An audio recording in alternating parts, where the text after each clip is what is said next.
can move on to our first topic of the night. This is the spoiler to the Sig Next event, which was supposed to be coming out on June 19th.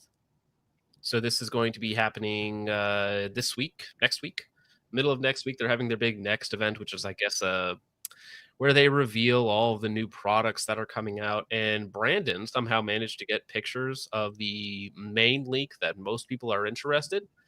He managed to get these pictures somehow ahead of time and was like, hey, I will just spoil the release with these pics from Soldier Systems, the updated Sig 516. It's back.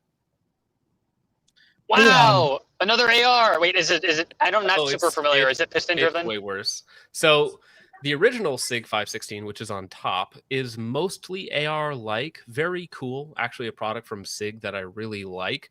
The new 516 looks to be more of an MCX style weapon than the previous iterations.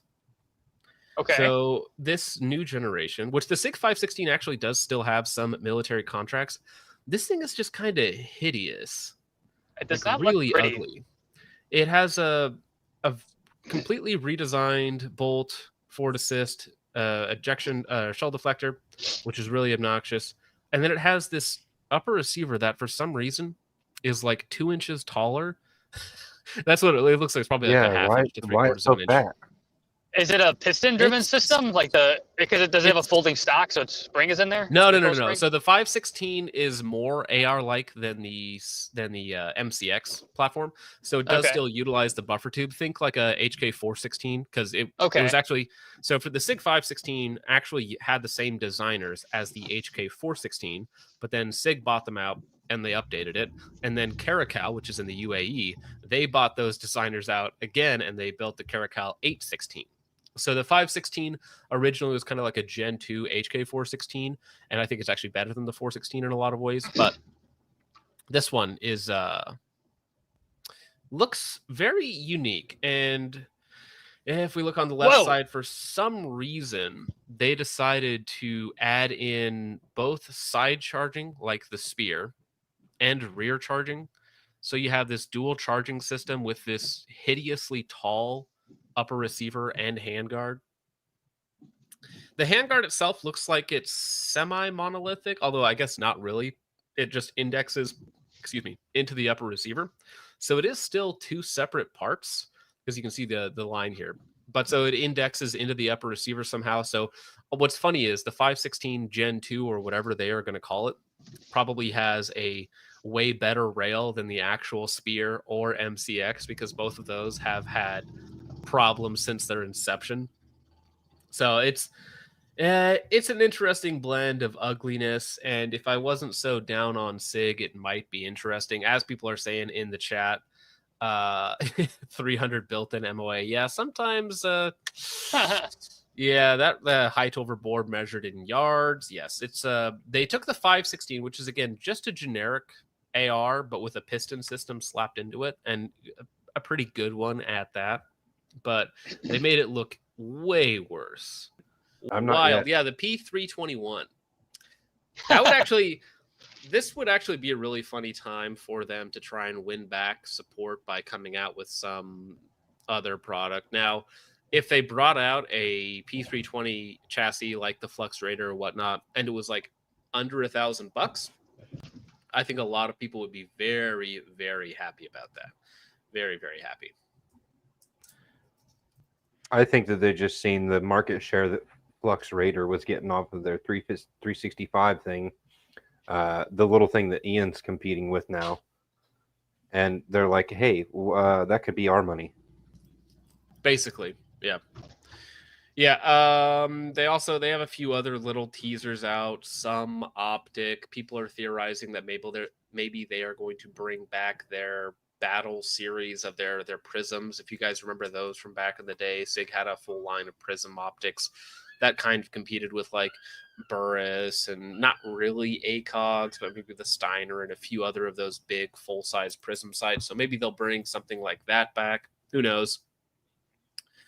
And a spotting scope that has like internal stabilization. Not super exciting. Nothing there is really all that exciting, except for some people like the Flux Raider, not my thing. Maybe Brass Facts. I mean, actually, Brass Facts almost certainly will have a video on this if it's even remotely useful. And then the Sig 516. And I like the 516. The original 516 is one of my favorite piston setups for an AR, especially if you can find the 10.5s or 11.5s. But now buying a modern one that's hideous, that's an inch taller, probably not. And the fact that it's probably going to cost $2,000, which is cheap compared to the MCX, which is like $2,500 to $3,000, right? Wild. On this topic, I received a 100%. tip from somebody who will remain nameless, someone close to the matter, who gave me some information that the only thing I could really draw from it was that Sig is probably going to be releasing a 2011. Okay. I mean, I don't think that kind of that's checks out. really. I don't.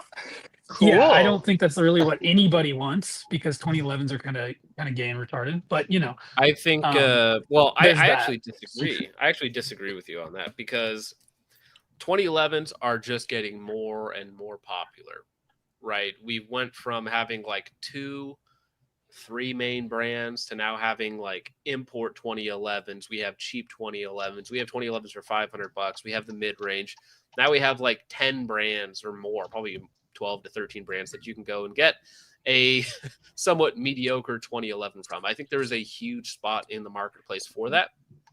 And I have a feeling that if Sig releases one, it will be neither cheap nor particularly good. well, But that's right. just but my what's my the 2 cents. Springfield one? The Springfield Prodigy. Those are what, Yeah. $2,000, $1,500, $2,000.